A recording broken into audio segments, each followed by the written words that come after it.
Hello friends, good morning সবাইকে। আশা রাখবো তোমরা অনেক ভালো আছো আর আমরা অনেক ভালো আছি। চলো আজকের ব্লগটা এখান থেকেই শুরু করা যাক।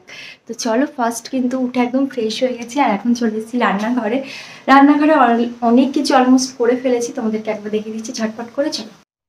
তো বেশ কয়েকদিন ধরেই সিমই বানাবো ভাবছিলাম, তাই সিমইটা এনে রাখা হয়েছিল। আর তো মিস্টার মণ্ডল এদিকে সকাল সিমাইটা সকাল রান্না করে বললো নিচ্ছি একটা আর দুধ এখানে নিয়ে যাও, আলুও সিমাইটা ভাজা হবে। সকালবেলা রান্না করে খেয়ে নাও। আর যেটা তো সেটা সেই জন্যই হচ্ছে ব্রেকফাস্টের প্রস্তুতি।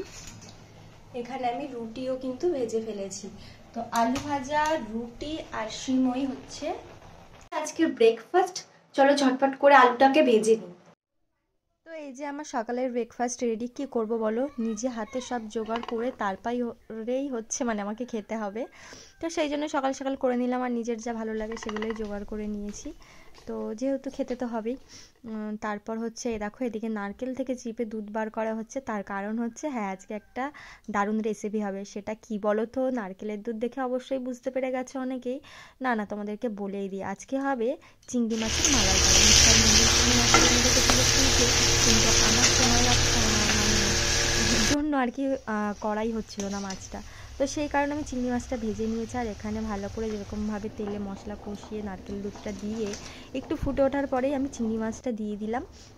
এখন জাস্ট একটু টকবক টকবক করে ফুটবে আর একটু গা মাখা মাখা হয়ে যাবে, ব্যাস রেডি। আর চিংড়ি মাছের মালাইকারিটা কিন্তু আমি বেশ ভালোই বানাই, এটা আমার মিস্টার মণ্ডলই বলে আর কি।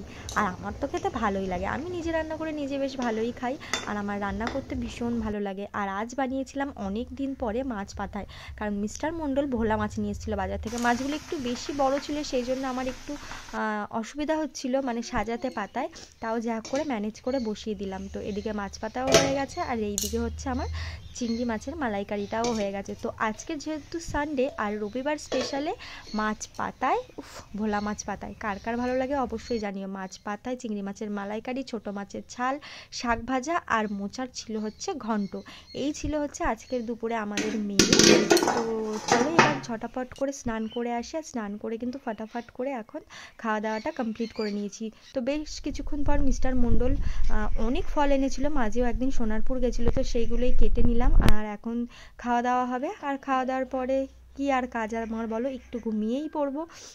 ঘুম থেকে উঠে চলে এসেছি দোকানে আর শাশুড়ি মা আমাকে এই বিস্কিটটা কিনে দিল। এই টোস্টটা খেতে আমার দারুণ লাগে, তোমাদের কার কার ভালো লাগে অবশ্যই জানিও। আমি তো বসে বসে দু তিনটে খেয়েই ফেলবো।